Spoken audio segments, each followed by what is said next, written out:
Hello friends, Maharashtra गृहनिर्माण व क्षेत्रविकास प्राधिकरणातील सरळ सेवा भरती 2021ची जाहिरात आली होती। त्यामध्ये फॉर्म भरण्याची अंतिम तारीख होती 14 ऑक्टोबर 2021 आणि फी भरण्याची मुदत होती 15/10/2021 पर्यंत।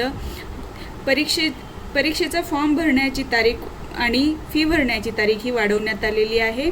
त्याचं नोटिफिकेशन आजच आलेलं आहे। बघा, महाराष्ट्र गृहनिर्माण व क्षेत्रविकास प्राधिकरणातील सरळ सेवा भरती 2021 उपरोक्त नमूद परीक्षेकरिता ऑनलाईन पद्धतीने अर्ज करण्याची प्रक्रिया दिनांक 14/10/21 व परीक्षा फी मुदत 15/10/21 पर्यंत होती। उमेदवारांच्या सोयीकरिता अर्ज भरण्याची प्रक्रिया दिनांक 21/10/2021 व फी भरण्याची प्रक्रिया दिनांक 22/10/2021 पर्यंत वाढविण्यात येत आहे, असं एक नोटिफिकेशन किंवा सूचना आलेली आहे।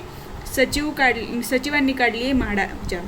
तर ज्या विद्यार्थ्यांचा आता फॉर्म भरायचा राहिला होता किंवा ज्यांचे अपलोड होत नव्हते किंवा काही अडचण येत होती फॉर्म भरण्यामध्ये, त्यांना परत ही एक संधी मिळालेली आहे। या संधीचा त्यांनी उपयोग करून घ्यावा।